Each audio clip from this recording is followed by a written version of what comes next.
Hello guys welcome to my channel. आज चाहिँ हामी मोमो बनाउँदैछौँ, चिकन मोमो। कसरी बनाउँछौँ हाम्रो तरिकाले बनाउँछौँ है। त्यसको लागि चाहिँ मैले आटा मुस्दैछु।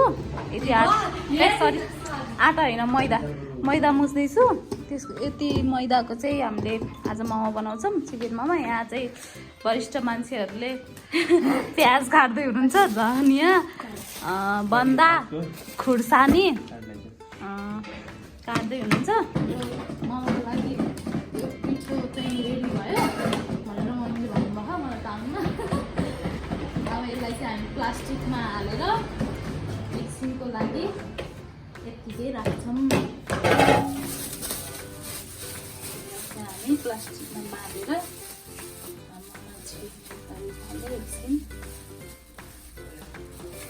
ल गाइस, हाम्रो यहाँ एक्सपर्ट कटिङ गरेर देखाउँदै हुनुहुन्छ।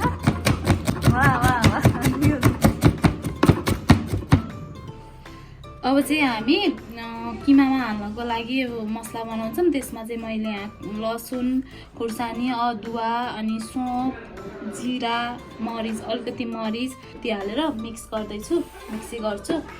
अनि त्यसपछि किमामा हाल्नको लागि यो मिक्स रेडी हुन्छ।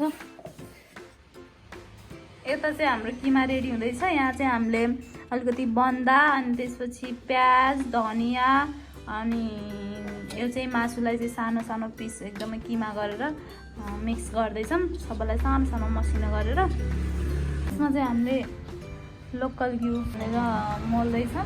यो चाहिँ हाम्रो सिक्रेट रेसिपी है। सिक्रेट रेसिपी हो। किमा झाल्नको लागि तेल बसालेछौँ।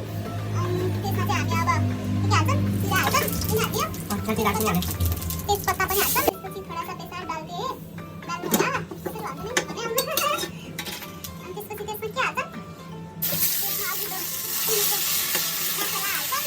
त्यसमा मिक्सरमा हाल्छौँ मसला। हामी थोरै टेस्टको लागि थोरै अजिना मरिच पनि हाल्छौँ। अजिना मरिच हाल्छौँ, थोरै धेरै हाल्छौँ। यत्तिको भइसकेपछि हामी चाहिँ यसमा